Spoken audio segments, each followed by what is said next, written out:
వచనం చదువుతున్నప్పుడు మనకి బిగ్గెస్ట్ డౌట్ ఏంటంటే వాళ్ళ మధ్య అంత ప్రేమ ఎలా ఏర్పడిందని, ఒక అత్తా కోడల మధ్య ఇంత గొప్ప సంబంధం ఎలా కలిగిందని. అయితే ఒక్క మాటలో ఒక లైన్లో అవుట్రైడ్గా చెప్పాలంటే నయోమి వల్లనే అంత పెద్ద ప్రేమ, అంత గొప్ప సంబంధం ఏర్పడింది వాళ్ళ మధ్యలో.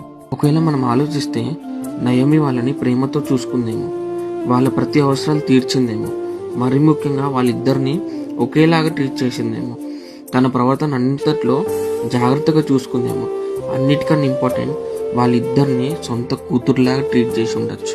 మనం అనుకోవచ్చు ఇద్దరిని సమానంగా చూడడంలో ఏమంత గొప్ప ఉందని. ఈ రోజుల్లో ఇద్దరు సొంత కూతుర్లున్నా కానీ, ఇద్దరు సొంత కుమారులున్నా కానీ సమానంగా చూడలేకపోతున్నారు.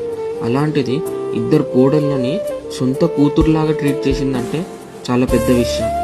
అందుకే వాళ్ళు అత్తని అంతలాగా ఇష్టపడుతున్నారు. నయోమి వాళ్ళిద్దరిని కోడల్లాగా కాకుండా సొంత కూతురులాగా ట్రీట్ చేసింది.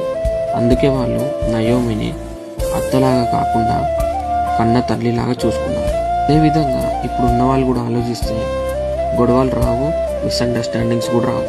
ఒకవేళ వచ్చినా ప్రేమ వాటిని కవర్ చేస్తుంది.